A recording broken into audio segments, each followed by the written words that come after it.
I would expect the main focus to be on trimming the wage bill. If they do that successfully, I still wouldn't rule out a move for Eberechi Eze. They've taken it legal. They've complained to the Premier League.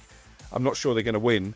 And I think Morgan Gibbs-White probably still ends up as a Tottenham player. Gyökeres' agent has walked away from quite a significant signing fee in order to get this deal over the line. More than 3 years since Arsenal signed an out-and-out number 9. I think it's been a good window so far. Hello, I'm Angelina Kelly and welcome to The Window, talkSPORT's daily video transfer update and your go-to guide for all of the biggest football moves. Coming up, we will be getting the latest on Arsenal signings, Man United's goalkeeper dilemma, plus so much more. And joining me today is talkSPORT's chief football correspondent, Alex Crook. So, Crookie, first up, Arsenal have a lot of potential, well, not even potential, confirmed pretty much incomings. You've got Noni, Madueke, Cristhian, Mosquera and Viktor Gyökeres. Could we see all 3 new signings announced this week? I think there's every chance. Obviously, Madueke was given a leave of absence from Chelsea's Club World Cup final to undergo a medical, a £52 million deal having been agreed between the two clubs. Viktor Gyökeres is very close now, and I think when we last spoke at the end of last week, I told you those reports coming out of Portugal that the deal was in danger of collapse, which is brinkmanship from Sporting to try and pressurise Arsenal. I think what's happened there is that Gyökeres' agent has walked away from quite a significant signing fee in order to get this deal over the line, £63.5 million, inclusive of add-ons agreed between the two clubs. Gyökeres has made it clear for some time now that Arsenal was the only destination for him. He's already verbally agreed a 5-year deal, so this one should accelerate quickly. And as you say, Mosquera, a fee agreed there as well for around £18 million to come in and offer reinforcement defensively. So they've got a new defender coming in. They've got a couple of midfielders in Martin Zubimendi and Cristhian Norgard as well. Norgard to bring a bit of experience to the dressing room. They've got Madueke to come and provide competition out wide. And they've got that number 9, more than 3 years since Arsenal signed an out-and-out number 9.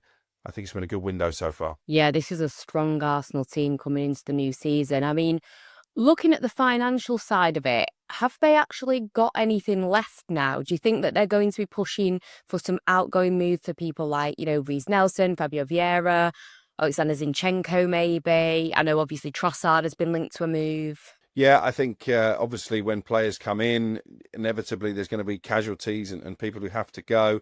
There's quite a bit of interest in Reece Nelson from clubs in the Premier League. I think his preferred option would be to stay in the capital, so maybe keep an eye on clubs like Crystal Palace and West Ham when it comes to Reece Nelson. Jakub Kiwior is another player I think Arsenal will be willing to cash in on now, and Zinchenko I think is looking for a new challenge. Obviously didn't play as much football as he would have liked last season. Fabio Vieira has been out on loan. There's been talk of clubs in Italy looking at him. So certainly now that this Gyökeres deal is agreed, and Mosquera and Madueke as well, I would expect the main focus to be on trimming the wage bill. If they do that successfully, I still wouldn't rule out a move for Eberechi Eze just to cap what's been, I think, a pretty spectacular window from Arsenal. Yeah, 100%. I mean, looking at their Premier League rivals, you would expect Liverpool. What is going on there? Because there are reports that Luis Diaz could actually depart. There have also been some rumours about Real Madrid wanting Ibrahima Konate also. What's the latest with Liverpool? Well, Konate is in a similar situation to where Trent Alexander-Arnold and Mo Salah and Virgil van Dijk were this time last summer, in that he's only got a year left on his contract. I know Liverpool have been negotiating for some time to try and extend that deal, but at the moment it probably looks more likely that he'll go on a free transfer at the end of the season than extend. Obviously that can change, so if clubs are showing active interest in him, then Liverpool may be tempted to cash in, and maybe that brings Mark Gay back into the conversation. In terms of Diaz, my sources at Anfield have been pretty steadfast on this one. Yes, there's been interest from the likes of Barcelona and Bayern Munich, but all those discussions have been batted away so far. They've made it pretty clear that Diaz is part of their future. I think he too is hankering for a new contract, but I think Liverpool would be very reluctant to sell him. And elsewhere, our club Manchester United, they're still trying to shift Alejandro Garnacho. We all joke about this admiration, obsession, whatever you want to call it, with Cristiano Ronaldo. Reportedly, he's rebuffed the offer to play with him at Al Nassr in the Saudi Pro League. He wants to stay in Europe, ideally in the Premier League. Is this realistic? And are you surprised as well? Because I thought this would have been his dream. Well, I think his dream really is probably to get back to Spain and go and play for Real Madrid. That's obviously not going to happen in this window. There has been talk of Atletico and Napoli over in Italy, but I think you're right. I think preferably if it's not going to be Real Madrid, he would like to stay in the Premier League. I know people are still pushing him to Chelsea, but obviously they've signed Jamie Gittins, they've signed João Pedro as well. So I think they're going to have to get players gone before they could even think about that deal. There was talk of a swap involving Christopher and Nkunku coming to United and Garnacho going the other way. But my United contacts have said at the moment Nkunku is not anywhere near the top of their wanted list. And Garnacho's been training, isn't he, with Marcus Rashford at Carrington. It was interesting to see Rashford arrive via the back exit 10 minutes or so after Ruben Amorim had left via the front door a few days ago. That tells you where their relationship is. I think it's a similar story when it comes to Garnacho. But United aren't in a strong bargaining position because they've made it clear, these infamous five, if you like, with Jadon Sancho on that list as well and Tyrell Malacia, they are available for transfer, and therefore clubs are not going to be knocking down the door with offers of tens of millions of pounds. Is a problem that Manchester United will have to navigate. I think from a career perspective, he's done absolutely the right thing, Garnacho, by snubbing this move to Saudi Arabia. He's far too young to go and play in the Saudi Pro League, and I think he can still do a job at a top club in Europe. Yeah, I agree. As much as Man United fans might feel a type of way with some of his behaviour, I think there is still a player in there. So like you say, you would imagine he would be able to get a move. One player with Manchester United that I feel is going to be even more difficult to offload now is Andre Onana. So the goalkeeper's out with a hamstring injury. He's going to miss the start of the season. I mean, you've got Altay Bayındır, who reportedly wants out anyway. Tom Heaton, who's 39 years of age. A lot of fans have been demanding a new goalkeeper. Are they going to finally get their wish? But like I say, with Onana being injured, he was difficult to offload before, let alone now. Yeah, I think this is a really complicated situation now because the only way they were going to sign a frontline goalkeeper, Diogo Costa or Emi Martinez, was if they could get money for Andre Onana. There wasn't a lot of interest in him before. There certainly won't be now that he's out for 6 weeks. As you say, he's going to miss the whole of pre-season and the start of the new Premier League season. So I think the focus will turn to a number two who can come in and start the season and then put pressure on Onana when he is fit. Maybe someone like Sam Johnston at Wolves or Carl Rushworth, who's a very highly rated young goalkeeper at Brighton. Lots of interest in him.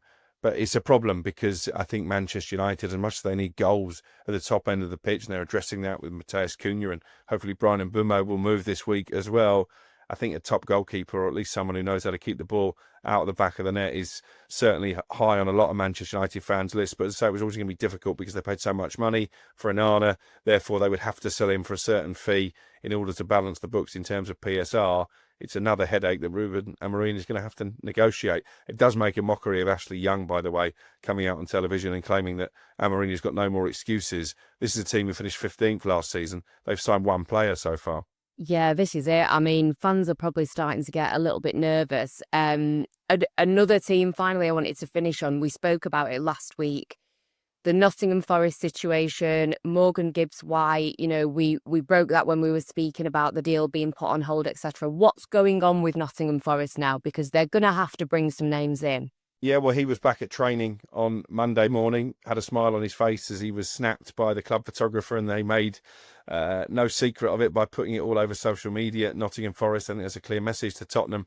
I know that Evangelos Marinakis, as we spoke about last week, is furious with Gibbs-White personally, having given his word that he would only leave Forest for a club of a certain calibre. Clearly, Marinakis doesn't believe Tottenham fit into that category. He believes that the release clause of £60 million was leaked to Spurs, therefore breaching confidentiality. They've taken it legal. They've complained to the Premier League.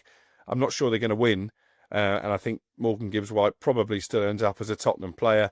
And that's why he came in smiling and put his head down, because I think he wants to leave via the front door. It's going to be difficult for him to do that. I was also told that at one stage Marinakis was threatening to pull the plug on Anthony Elanga's move to Newcastle once Tottenham put the bid in for Gibbs-White, but clearly that was far too far down the line. But you're right, they do need reinforcements. They've got Igor Jesus coming in as a new striker. They're very excited about him. James McAtee is a player high on their wanted list. I think this is another reason why Marinakis was so frustrated. He was hoping that Morgan Gibbs-White would end up at Manchester City and therefore make it easier for Forest to sign McAtee in the opposite direction.